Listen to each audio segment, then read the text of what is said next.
Hey guys, and welcome back to my YouTube channel. I'm doing a series on plots and character arcs, and we've been talking about the positive change arc. If you don't know what that is, make sure to go watch the previous videos in this series to get caught up. Today, I'm talking about the lie and the truth. So, the lie and the truth. You might have heard me use these terms before. Of course, we all know what lies and truths are. But in character arcs, we use them to refer to specific misbeliefs and realities that have to do with the specific theme of the story. Usually, I will capitalize the words lie and truth to emphasize their individuality and importance. In a positive change arc, the lie isn't just present in the story, it's the main character's most cherished belief. It's his motto, the rule he lives by. When the lie is such a huge part of the protagonist's life and his own person, it tends to have disastrous consequences. But we'll get to those later. Basically, without the lie, there would be no positive change arc and there would be no need to change. I love the concept of the lie because it shows how misbeliefs keep people in bondage to their sin. There are so many people out there who refuse to come to Christ because they're trusting in some lie to save them. The lie also shows how we as Christians grow in our spiritual walk. We overcome many lies throughout our sanctification process. These lies will keep us from growth until we reject them for the truths that God shows us in His Word. Secular writers would define the lie as the character's skewed view of the world around them. But as a writer who wants to portray true spiritual change rather than just mental and physical change, I take that a step further.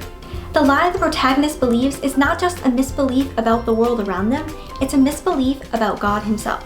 Because that's really what it comes down to.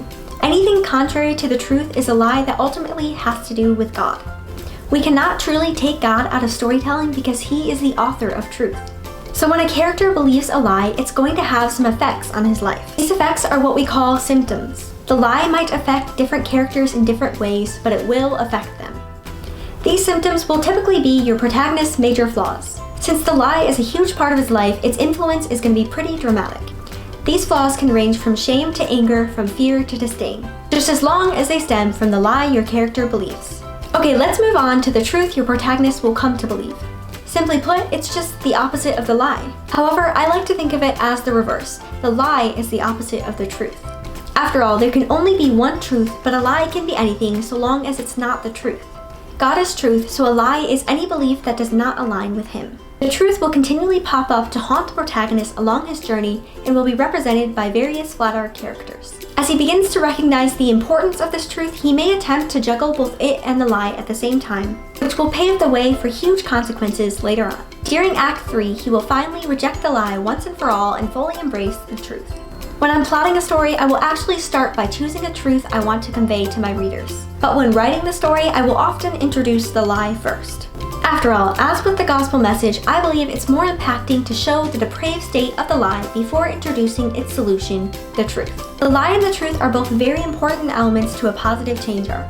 They give clear definitions of right and wrong, though the characters who represent them might be a little bit more complicated as we humans tend to be.